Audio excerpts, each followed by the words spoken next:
Welcome back to espresso. आगे बढ़ते हैं और मेहमान शख्सियत से आपकी मुलाकात करवाते हैं, जो कि आप लोग इंतजार कर रहे होते हैं कि आज कौन सी अहम शख्सियत हमारे साथ मौजूद होगी। तो आज आपको हमने मिलवाना है 8035 मीटर की चोटी गाशर ब्रह्म सर करने वाली पहली पाकिस्तानी खातून नायला कियानी से, जो कि आज हमारे साथ मौजूद हैं। नायला ने गाशर ब्रह्म चोटी सर करने से 7.5 माह कबल ही अपने दूसरे बच्चे को भी जन्म दिया था और उसके फौरन बाद वो ओब्वियसली इस मुहिम के लिए रवाना हुई। नायला से कबल अब तक किसी पाकिस्तानी खातून ने भी मुल्क में मौजूद 8000 मीटर की 5 चोटियों में से कोई सर नहीं की है। और यह भी याद रहे कि नायला कियानी का ताल्लुक सूबा पंजाब में रावलपिंडी शहर के साथ जो मुलिका तहसील है गुजर खान, वहां से है। उन्होंने साथ साथ एरोस्पेस इंजीनियरिंग की तालीम बरतानिया से हासिल की और अपने शोबे में भी काम किया। इस वक्त वो अपनी फैमिली के साथ दुबई के अंदर मुकीम है और इस वक्त जो कह लें उनसे हम बात करेंगे। वो हमारे साथ मौजूद है कि उन्होंने इतनी जबरदस्त अचीवमेंट की। Naila, first congratulations and welcome to Expresso. कैसी हैं आप? Thank you so much. मैं बिल्कुल ठीक हूँ, आप कैसी हैं? बिल्कुल ठीक। नायला, अब जिस तरह से अभी हम आपके अचीवमेंट के हवाले से तो बात कर ही रहे थे, लेकिन उससे पहले ये हमने मेंशन किया कि जब आपने इस चोटी को सर किया तो आपने एक बेबी आपके यहाँ पैदा हुई थी और आपने सिर्फ थोड़े अरसे के गैप के बाद ये कारनामा सर अंजाम दिया। कैसे किया ये? एक्चुअली उससे पहले अपने आप को मेंटली रेडी करना है कि बेबी को छोड़ के जाना है, लेकिन पूरा प्लान बना हुआ था। तो वो ही मुश्किल था पहाड़ सर करने से पहले, लेकिन फैमिली ने बहुत सपोर्ट की और बस डिफरेंट रीजंस थे जिसकी वजह से ये टाइमिंग चूज की। मतलब बच्चों को बड़ा होने से पहले ये चीज मिशन अभी चूज किया। तो उसको छोड़ के जाना मुश्किल था। ट्रेनिंग मैंने उसके पैदा होने के 2 महीने बाद स्टार्ट की थी, लेकिन डॉक्टर की एडवाइस के साथ, फिजियोथेरेपिस्ट की एडवाइस लेके कि बॉडी को भी डैमेज नहीं हो। तो ये भी मिसकंसेप्शन, सॉरी, ठीक हो गया। अच्छा नायला, ये भी हम जानना चाहेंगे क्योंकि इस तरह से ऑब्वियसली जब आपके यहाँ बेबी बॉर्न होता है तो आपकी फिजिकल हेल्थ उस तरह से प्रॉपर नहीं होती है, it takes a lot of time. और जिस तरह से क्लाइंबिंग करना या माउंटेन सर करना और इतनी बुलंदी पर जाना, ये इटसेल्फ बहुत चैलेंजिंग है। तो आपने अपनी फिजिकल हेल्थ को किस तरह से, मेंटली तो आपने खुद को प्रिपेयर किया, लेकिन फिजिकल हेल्थ को आपने किस तरह से चैलेंज उसको एक्सेप्ट किया? तो वो जैसे पहले मैं बता रही थी कि मैं डॉक्टर की एडवाइस ली, पहले फिजियोथेरेपिस्ट के पास गई टू मेक श्योर कि बॉडी पे कोई लॉन्ग टर्म इम्पैक्ट नहीं आए। तो ऐसा नहीं था कि मैं फिट में थी और बस करना था, तो बॉडी की लॉन्ग टर्म डैमेज की परवाह नहीं की। 2 महीने बाद डिलीवरी के ट्रेनिंग स्टार्ट की। 4 महीने मेरे पास थे क्योंकि उसके बाद एक्सपीडिशन की वो डेट स्टार्ट होती है। तो 4 महीने में जितनी ट्रेनिंग मैं कर सकी, हाइकिंग की, स्टेयर्स ट्रेनिंग की, रनिंग की थोड़ी बहुत, फिजिकल इसके अलावा एक्सरसाइजेस, फिटनेस के लिए एक्सरसाइजेस की, तो वो सब डॉक्टर की एडवाइस के साथ की थी। तो थोड़ा मुश्किल था क्योंकि 4 महीने इनफ नहीं होते हैं, लेकिन बस कोशिश आई थिंक की थी अल्लाह ने, और आपने कर लिया। ऑब्वियसली जो इंसान का अज़्म और हौसला है वो सबसे बड़ी सपोर्ट होता है और बाकी फैक्टर्स साथ में आते हैं। आपने कहा कि आपने सारी चीजों को मलूज़े खातिर रखते हुए ही अमल किया। लाइफ में इसके अलावा क्या हो रहा है, हम वापस इसकी तरफ आएंगे, लेकिन लाइफ में इसके अलावा प्रोफेशनली आप क्या करती हैं, देखने वालों को बताइए। और क्या लाइफ इसके अलावा भी उतनी ही चैलेंजिंग है या सिर्फ माउंटेनियरिंग को लेकर ज्यादा चैलेंजिंग है, बताइए हमें। तो मैं अभी बैंकिंग में हूँ, अभी ऑफिस में थोड़ी देर ऑफिस जाना है। तो फुल टाइम बैंक में, इंटरनेशनल बैंक के HSBC, उसके लिए जॉब करती हूँ। 2 बेटियां हैं मेरी, एक 2 साल की, एक अभी 8 महीने की है।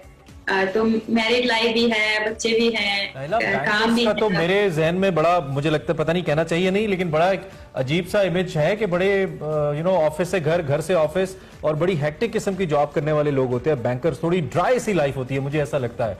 और बीइंग अ बैंकर आपने चोटी को सर करने का प्लान किया और फिर कर भी डाली, मतलब समझ नहीं आया कुछ। वो एक्चुअली आप ठीक कह रहे हैं, बैंकिंग में थोड़ी ड्राई लाइफ होती है। मैं एक्चुअली इंजीनियर हूँ, जैसे आपने पहले बताया, तो बैंकिंग में खुद भी थोड़ा सा अपने आप को बोरियत से बचाने के लिए एक्टिविटीज करती हूँ। तो बस प्रायोरिटाइज करती हूँ क्या करना है, क्या किस टाइम करना है, बच्चों की सपोर्ट के लिए क्या करना है, तो वो सब प्रायोरिटाइज करके मैं मैनेज कर लेती हूँ। जबरदस्त। तो नायला, अब आपका फ्यूचर में क्या प्लान है? आपने क्या, आपका मजीद कोई है कि आपने अपने शौक को, अपने इस पैशन को आगे लेके जाना है, कहीं कोई और चोटी सर करनी है, कहीं और ट्रेवल करना है? बिल्कुल, ट्रैवलिंग तो मुझे, ट्रैवलिंग का तो बहुत ही शौक है, लेकिन अगले साल का मेरा 8000 का पाकिस्तान में प्लान है, क्योंकि पाकिस्तान में 5 चोटियां हैं, एक कर ली है तो ये शौक ऐसा है, एक बार आप स्टार्ट करते हैं तो बोलते हैं मुश्किल होता है उसको स्टॉप करना। तो अगले साल इंशाल्लाह एक और 8,000 की चोटी का बड़ा पाकिस्तान में। नायला, ये जानलेवा खेल है बीइंग मदर। डर नहीं लगा? बच्चे छोटे हैं, इतना चैलेंजिंग काम कर रही हूँ, दिल में डर तो आता है, खदशा तो होता है? कंसर्न थोड़ा सा था, हस्बैंड को था, अम्मी को था, लेकिन उनके कंसर्न दूर किए डिफरेंट रीजन देके।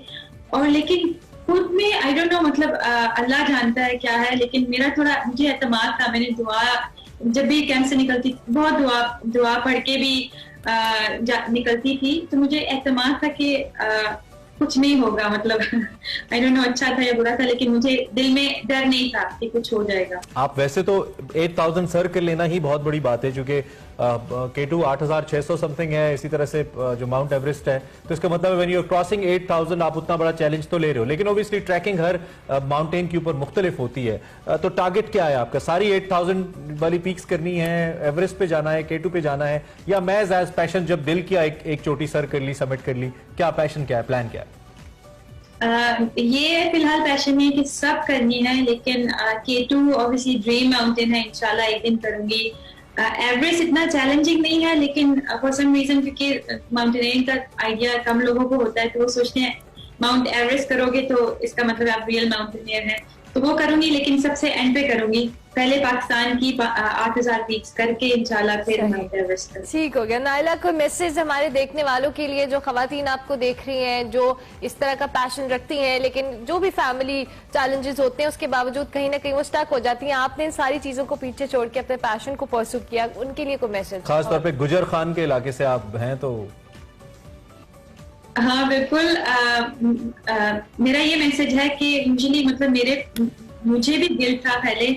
पहली बेटी के बाद जब मैं प्लान करी थी तो मैं एक्चुअली मेंटली रेडी नहीं थी, कोविड की वजह से वो लकीली मेरा प्लान कैंसिल हुआ, लेकिन वो गिल्ट था कि कैसे करूं, विच इज वैलिड, अभी भी ये था। लेकिन जब फैमिली की पूरी सपोर्ट थी, मुझे पता था कि, और मैंने देखा भी था, मेरी अम्मी आई थी, मेरे हस्बैंड की अम्मी, तो बच्चों पे मतलब वो घुल मिल गए थे, तो वो गिल्ट हमारी मदर्स में वैसे ही होता है। तो मैं ये मैसेज दूंगी कि कोशिश करें गिल्ट नहीं लेने की। अगर जब हेल्प है तो वो लें, अगर हेल्प मांगे भी उसमें शर्म नहीं करें, शर्म फील नहीं करेंगे, जो करना चाहते हैं वो करें। अगर मैं आपसे ये पूछूं कि जब आपने ग्रीन फ्लैग उठाया हुआ था और आप 8,000 मीटर से ऊपर दुनिया के ऊपर इतनी यखबस्ता हवाओं में आप खड़ी थी, क्या फीलिंग थी आपकी, क्या सोच रही थी? वो तो मैं मतलब मुझे उस वक्त अनबिलीवेबल लग रहा था, क्योंकि मैं वही जैसे आपने बोला ना, मेरा एक्सपीरियंस भी नहीं था इससे पहले कोई चोटी सर करने का। मुझे बेटी के बाद सब कुछ, तो सब मतलब आगे भी जो माउंटेनियरिंग में लोग थे उनको भी लग रहा था कि नहीं हो पाएगा। तो मुझे खुद भी ऐसा, मुझे यकीन नहीं आ रहा था कि मैं कैसे 8,000 फीट के ऊपर। और अब अगर हम ये कहें इन दी एंड, क्या आप अपनी इस बच्ची को या अपने बच्चों में से किसी को भी चाहेंगे कि वो इस तरफ आए, माउंटेनियरिंग करें? हालांकि बहुत मुश्किल है, और बीइंग मदर थोड़ा सा बच्चों को लेकर कंसर्न तो होंगी कि नहीं चैलेंजिंग काम है, बच्चों से नहीं करने देना, बच्चों को नहीं करने देना। मैं obviously as a mother concern होंगी फॉर श्योर, अगर उन्होंने चूज किया। लेकिन मेरा ये है कि उन्होंने जो भी फील्ड चूज की मैं कुछ नहीं करूंगी, चाहे स्टडीज है या स्पोर्ट्स है, जो वो चूज करेंगे उनकी सपोर्ट, उनकी चॉइस है। Thank you very much Naila, and once again आपको बहुत बहुत मुबारकबाद, बहुत जबरदस्त आपने काम किया है। और नायला कियानी हमारे साथ मौजूद, जिन्होंने चोटी सर की है, और बड़ा इन्होंने चैलेंजिंग, इन्होंने कहा कि इनका वो टाइम पीरियड था जिसके दौरान इन्होंने अपने इस मिशन को चूज किया और उसमें वो कामयाब भी हुए। बिल्कुल, और पोठवार रीजन से इनका ताल्लुक है, अपने रीजन को भी और ओवरऑल मुल्क को भी इन्होंने प्राउड किया है, हम बहुत ज्यादा फख्र करते हैं। और खास तौर पे ऐसी खवातीन बड़ी मिसाल है उन घरेलू खवातीन के लिए जो शादी के बाद या बच्चे पैदा होने के बाद काम नहीं करती या घर बैठ जाती हैं और अपने टैलेंट को जाया कर देती हैं। तो आपके पास एक्सक्यूज नहीं होना चाहिए, जो आप करना चाहते हैं फैमिली के साथ आप कर सकते हैं। Naila is a classic example for this. इसी पॉइंट के ऊपर ब्रेक लेते हैं, लिंक करता हूं।